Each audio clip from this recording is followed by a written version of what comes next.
Salut. La fin de cette 21e journée avec un dimanche où il s'est passé quand même pas mal de choses, des bonnes et des moins bonnes. Ça a commencé par la victoire de Rennes au Havre, l'équipe de Rennes qui a pourtant fait un match plus que moyen, qui a été souvent secouée par une équipe du Havre, comme toujours, bien organisée, qui, comme toujours, sait se créer des situations, mais qui, comme trop souvent, manque de joueurs de qualité sur le plan offensif pour concrétiser leurs occasions. Alors que Bourigeaud a marqué le seul but rennais. En tout cas, c'est la 8e victoire consécutive des Rennais qui se replacent au classement et en plus sans bien jouer, ce qui est plutôt bon signe pour la suite. Dans les 3 matchs de 15 heures, Nantes, qui n'a pas toujours eu de la réussite cette saison, en a eu pour le coup à Toulouse où ils ont marqué sur leurs 2 premiers tirs cadrés. D'abord un coup franc de Mohamed dès la 2e minute, coup franc puissant, puis un but de Kadewere sur un très joli double 1-2 avec le même Mohamed.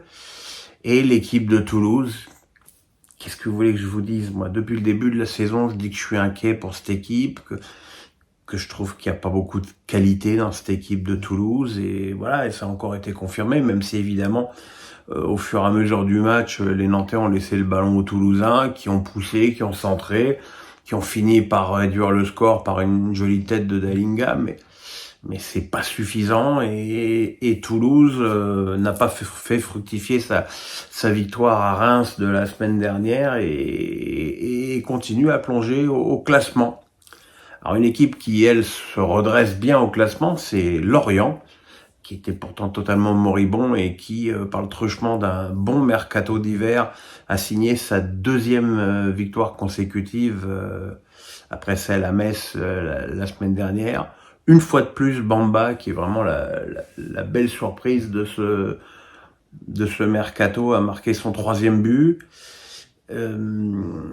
Sur un bon service de Dieng, Bakayoko a marqué dans le but vide le 2e but de Lorient contre une équipe de Reims. Là aussi, j'avais dit que c'était une équipe de Reims qui avait des qualités, mais qui finirait par pêcher offensivement. Et voilà, c'est le cas. Et comme l'a très justement dit Will Steele, ils auraient pu jouer des heures sans marquer. Et cette équipe de Reims qui retourne un petit peu dans le rang. On attendait évidemment le match de Brest à Clermont et pour tout dire, les Brestois n'ont pas fait un bon match du tout. Même s'ils ont ouvert le score d'une frappe enroulée sublime de Pierre Lesmelou, on était loin des prestations bretonnes de cette saison. Les Clermontois, qui jouent maintenant chaque match pour leur survie, ont réussi à égaliser sur une jolie tête de Kay. Mais malheureusement, l'actrice principale de ce match a été une fois de plus Stéphanie Frappard. Alors c'est pas qu'elle ait fait d'énormes erreurs, même si évidemment elle a totalement oublié un penalty évident de la tondeuse à gazon clermontoise Coffrier sur Magnetti, ce qui est déjà en soi une énorme erreur d'arbitrage. Mais enfin bon, les mecs de la VAR, ils peuvent aussi intervenir, sauf que visiblement, quand c'est Madame Frappard au sifflet, on n'intervient pas. Mais c'est tout son arbitrage qui est ou pointilleux quand il faut pas, laxiste quand il faut pas. Il y a une petite échauffourée entre Bizot et Rachani, bing bing rouge, alors que les mecs tout de suite après se font une accolade et quittent le terrain bras dessous. Enfin, c'est ni fait ni à faire. Et voilà, c'est malheureusement trop fréquent avec Madame Frappard. Et encore une fois, je le répète, avant qu'on me dise que je suis sexiste, ça n'a rien à voir avec le fait que ce soit une femme, c'est juste qu'elle est nulle. Voilà.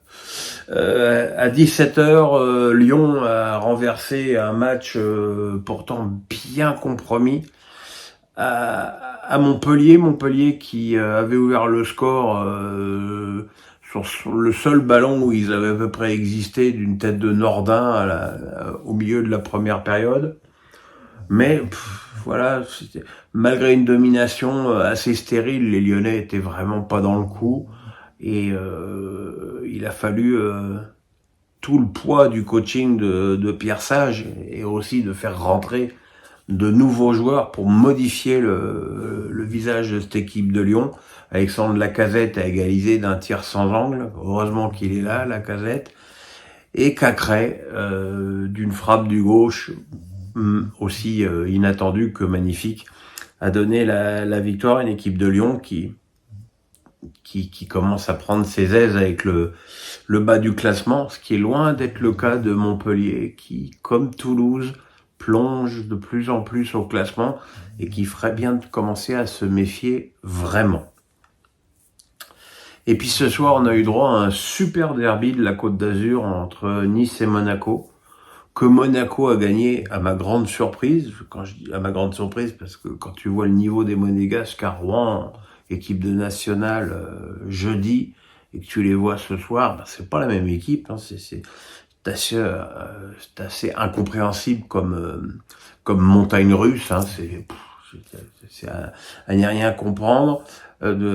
Zakaria a donné 2 fois l'avantage à Monaco, d'abord d'une frappe magnifique, puis d'une tête superbe bien servie par Minamino. Laborde avait égalisé sur un penalty que je trouve personnellement extrêmement généreux pour une faute de Kerrer qui me semble plus que légère.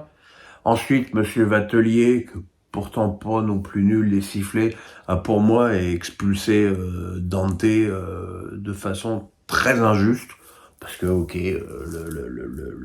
le pied de Dante finit sur le tibia de Minamino, mais bon, le tacle est terminé depuis longtemps, voilà. Malgré ça, Guessant a égalisé avant que Golovin, qui n'a pourtant pas fait un grand match, donne la victoire à une équipe de Monaco qui, du coup, se retrouve à 1 point de Nice et se retrouve 3e au classement, dépassant Brest qui jouera quand même un match difficile le week-end prochain contre Marseille, probablement ou peut-être d'ailleurs sans Brasier, mais aussi sans Bizot ni Camara qui sont suspendus. Voilà, puis aussi une des conséquences de cette journée, c'est que le PSG aujourd'hui a 11 points d'avance à 13 journées de la fin. C'est déjà colossal. Voilà mes petits amis, demain face à Pierrot, passez une bonne nuit. On félicite au passage la Côte d'Ivoire qui a remporté la CAN. Hein. Comme j'ai que 2 yeux, je peux pas tout regarder en même temps.